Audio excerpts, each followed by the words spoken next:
নমস্কার বন্ধুরা, আজকের রেসিপি কাঁচা পেঁপের পনির। সম্পূর্ণ নিরামিষভাবে রেসিপিটা আজ বানিয়ে দেখাচ্ছি। আপনারা যে কোনো নিরামিষ দিনে এই ইউনিক রেসিপিটা বানিয়ে দেখতে পারেন। যারা পেঁপে খেতে একেবারেই পছন্দ করে না তারাও এই রেসিপি চেটে পুটে খাবে। গরম গরম ভাত, রুটি, পরোটা যে কোনো কিছুর সাথেই কিন্তু এই রেসিপি দারুণ লাগে। পেঁপের পনির তৈরি করার জন্য সবার প্রথমে আমাদের যেটা লাগবে সেটা হলো কাঁচা পেঁপে। এখানে আমি ওই মোটামুটি 500 থেকে 600 গ্রামের মতো কাঁচা পেঁপে নিয়ে নিয়েছি, আর পেঁপের বোটার অংশটা খানিকটা কেটে বাদ দিয়ে নিলাম। আর যেহেতু পেঁপে থেকে কষ বেরোচ্ছিল সেই কারণে পেঁপেটাকে একবার পরিষ্কার করে ধুয়ে নিয়েছি। এখন একটা ছুরির সাহায্যে পেঁপেটাকে লম্বা লম্বি করে কেটে নিলাম। দেখুন, পেঁপে কাটার পর কিন্তু আবারও পেঁপে থেকে কষ বেরিয়েছে। তো এখন এই কষগুলো ধুয়ে নেব, আর পেঁপের মাঝখানের যে বীজগুলো রয়েছে বীজগুলোকে ফেলে দেব। তো বন্ধুরা, পেঁপেটাকে আবার ভালো করে পরিষ্কার করে ধুয়ে নিয়ে আপনাদেরকে দেখাচ্ছি। তো দেখুন, পেঁপেটাকে পরিষ্কার করে ধুয়ে নিয়েছি, আর মাঝখানের যে বীজগুলো ছিল সেগুলোকে ফেলে দিয়েছি। এখন একটা চামচের সাহায্যে এই যে পেঁপের মাঝখানের বীজের অংশটাকে খুব ভালো করে কুড়িয়ে নিয়ে তারপরে এগুলোকে ফেলে দিতে হবে। তো এইরকম ভাবে দুটো পেঁপেরই মাঝখানের অংশটা চামচ দিয়ে কুড়িয়ে ফেলে দিয়ে তারপরে আপনাদেরকে দেখাচ্ছি। দুটো পেঁপেরই বীজের অংশ পরিষ্কার করে কুড়িয়ে ফেলে দিয়েছি। একটা পিলারের সাহায্যে পরিষ্কার করে পেঁপের খোসাগুলোকে ছাড়িয়ে নিচ্ছি।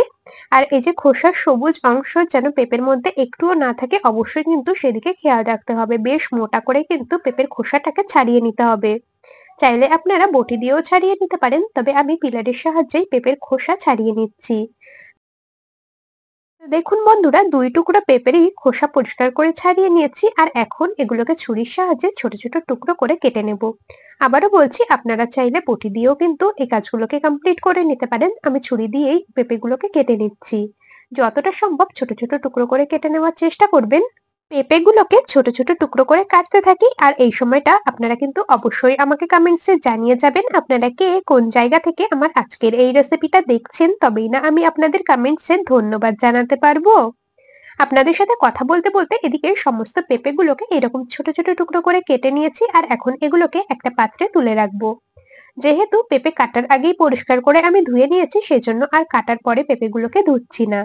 চাইলে আপনারা পেঁপে কাটার পরেও পরিষ্কার করে একবার ধুয়ে নিতে পারেন। এরপর নিয়ে নিয়েছি একটা মিক্সির জার। যেহেতু পেঁপে পরিমাণে অনেকটাই বেশি সেই কারণে মিক্সির বড় জারটাই ব্যবহার করছি। তো এর মধ্যে টুকরো করে কেটে রাখা পেঁপেগুলোকে নিয়ে নিয়েছি, আর এখন একদম মিহি করে বেটে নেব। পেঁপে বাটার সময় কিন্তু একেবারেই জলের ব্যবহার করা যাবে না, যেহেতু পেঁপের মধ্যেই অলরেডি জল থাকে, সেই জন্য কিন্তু জল দেওয়ার একদম দরকার নেই। দেখুন, জল ছাড়া পেঁপে বেটে নিয়েছি, তাতেই দেখুন কত মিহি করে বাটাটা তৈরি হয়েছে, আর পেঁপে থেকে কতটা পরিমাণে জল বেরিয়েছে। আবারও বলছি, পেঁপে বাটার সময় কিন্তু একদম জল ব্যবহার করবেন না। তো পেঁপে বাটা একদম রেডি হয়ে গেছে। এখন এই পেঁপে বাটাটাকে একটা বাটির মধ্যে নামিয়ে নিচ্ছি। পেঁপে বাটার সময় পেঁপের মধ্যে যেন একেবারেই বড় দানা না থেকে যায়, অবশ্যই কিন্তু সেই দিকে খেয়াল রাখতে হবে। তো এদিকে পেঁপে বাটা একটা বাটিতে নামিয়ে নিয়েছি। এখন এর মধ্যে দিয়ে দিচ্ছি পরিমাণ মতো লবণ। এখানে আমি ওই মোটামুটি 1 চা চামচের মতো দিয়ে দিলাম লবণ। এরপর দিয়ে দিচ্ছি 2 চা চামচ ময়দা। আমি কিন্তু এখানে 500 থেকে 600 গ্রাম পেঁপের পরিমাণ অনুযায়ী সমস্ত উপকরণগুলো অ্যাড করছি। আপনারা যদি পেঁপের পরিমাণ বাড়িয়ে নেন সেক্ষেত্রে কিন্তু সমস্ত উপকরণের পরিমাণও অবশ্যই বাড়িয়ে নেবেন। এরপর এর মধ্যে দিয়ে দিলাম 10 টাকার প্যাকেটের 1 প্যাকেট গুঁড়ো দুধ। গুঁড়ো দুধ দিলে পনিরের টেস্টটা কিন্তু ভীষণ ভালো আসবে, একেবারে অরিজিনাল পনিরের মতোই লাগবে। মনেই হবে না যে পনিরটা পেঁপে দিয়ে তৈরি করা হয়েছে। অবশ্যই গুঁড়ো দুধটা কিন্তু দেওয়ার চেষ্টা করবেন। এরপর একটা হ্যান্ড উইক্সের সাহায্যে সমস্ত কিছু খুব ভালো করে মিশিয়ে নিয়েছি। এরপর দিয়ে দিচ্ছি ওই 1 চা চামচ মেপে 4 চা চামচ চালের গুঁড়ো। আর টেস্টের জন্য সামান্য একটু দিয়ে দেব চিনি। যেহেতু পনির এমনিতেই একটু মিষ্টি মিষ্টি হয়, সেজন্য একদম সামান্য পরিমাণে দিয়ে দিলাম চিনি, তবে খুব বেশি কিন্তু চিনি না, ওই মোটামুটি ½ চামচের মতো। চালের গুঁড়ো আর চিনি দিয়ে আবারও খুব ভালো করে মিশিয়ে নিতে হবে। আর ব্যাটারটাকে কিন্তু একেবারে ঘন করে তৈরি করতে হবে। এই মিশ্রণের মধ্যে যেহেতু চালের গুঁড়ো ব্যবহার করা হয়েছে সেই কারণে এটাকে মোটামুটি 15 থেকে 20 মিনিটের মতো ঢাকা দিয়ে রেস্টে রেখে দেব। 15 মিনিট মতো ঢাকা দিয়ে রেস্টে রেখেছিলাম, আর এখন ঢাকা খুলে নিয়েছি। দেখুন, চালের গুঁড়ো দেওয়াতে মিশ্রণটা কিন্তু আগের থেকে একটু ঘন হয়ে গেছে, যেহেতু চালের গুঁড়ো অনেকটা পরিমাণে জল সোক করে নিয়েছে সেই জন্য। এরপর এর মধ্যে ½ চামচের থেকে একটু কম দিয়ে দিলাম বেকিং সোডা। তো বেকিং সোডা দিয়ে খুব বেশি ফেটিয়ে নেওয়ার বা খুব বেশি মেশাবার প্রয়োজন নেই, একদম হালকা করে একটু হ্যান্ড উইক্সের সাহায্যে মিশিয়ে নিলাম। এখন আমাদের ব্যাটারটা একদম রেডি হয়ে গেছে। আপনাদেরকে একটু দেখিয়ে দিচ্ছি ব্যাটারের ঘনত্বটা কেমন রাখতে হবে। একেবারে ঘন করে তৈরি করতে হবে। যদি কিনা পাতলা হয়ে যায় ব্যাটারটা তাহলে কিন্তু পনির একদম হবে না, মানে ব্যাটারটা একদম জমবে না, তখন পনিরগুলো একদমই ভালো হবে না। এরপর এইরকম একটা স্টিলের থালা নিয়ে নিয়েছি, এরকম ছোট একটা স্টিলের থালা নিয়ে নিয়েছি আর এর মধ্যে সামান্য একটু সাদা তেল মাখিয়ে নিচ্ছি, যাতে কিনা পনিরটা মোল্ড আউট করতে আমাদের সুবিধা হয় সেই জন্য। থালার মধ্যে খুব ভালো করে সাদা তেল মাখিয়ে নিয়েছি। এরপর যে মিশ্রণটাকে রেডি করে রেখেছি সেটাকে দিয়ে দিলাম আর একটা চামচের সাহায্যে প্রথমে একটু সেট করে নিয়েছি আর এখন হাত দিয়ে বেশ সুন্দর করে চেপে চেপে একদম সমান করে থালায় এই মিশ্রণটাকে সেট করে নিতে হবে।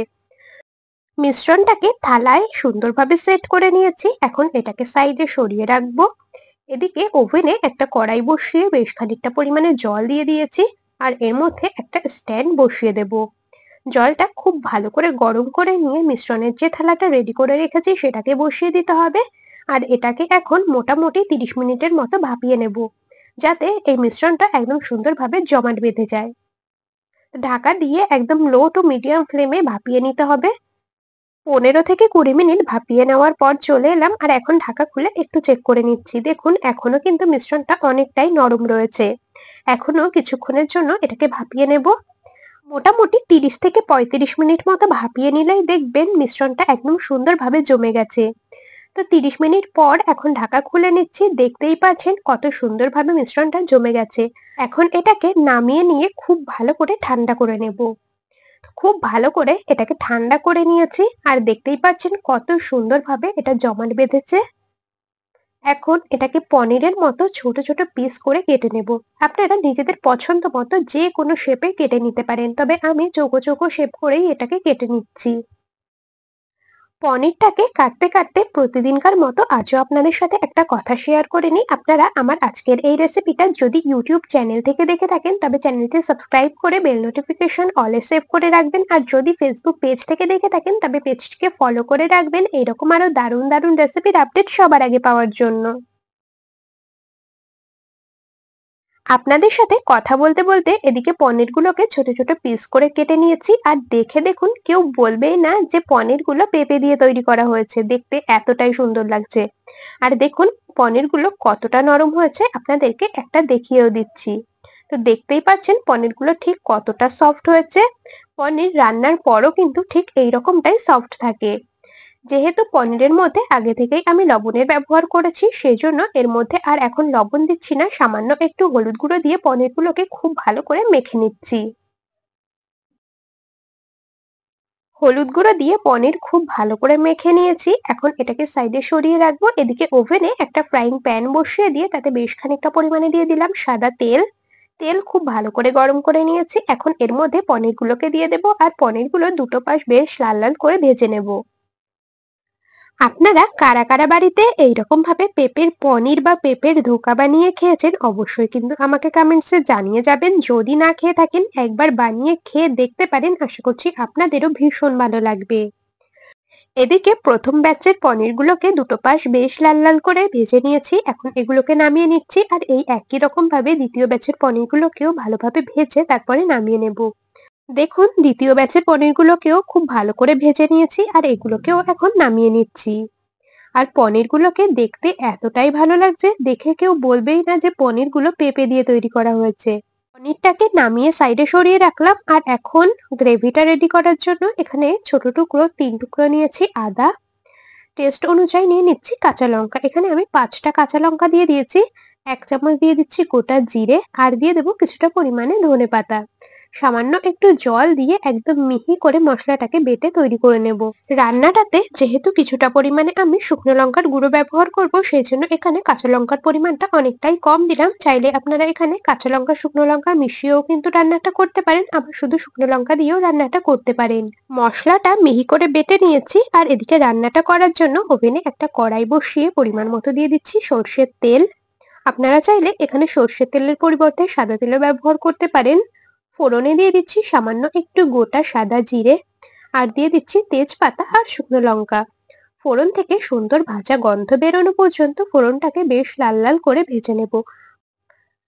ফোড়নটাকে দিয়ে মোটামুটি মিনিট খানিক বা 2 মিনিটের মতো খুব ভালো করে ভেজে নিয়েছি, এখন এর মধ্যে দিয়ে দিচ্ছি ছোট ছোট টুকরো করে কেটে রাখা টমেটো। টমেটোটা যাতে খুব তাড়াতাড়ি সফট হয়ে যায় সেজন্য সামান্য একটু দিয়ে দেব লবণ। লবণ দিয়ে খুব ভালো করে টমেটো সফট হয়ে আসা পর্যন্ত একটু ভেজে নিতে হবে। লবণ দিয়ে কিছুক্ষণ ভেজে নেওয়ার পর টমেটোগুলো একদম সুন্দরভাবে সফট হয়ে গেছে।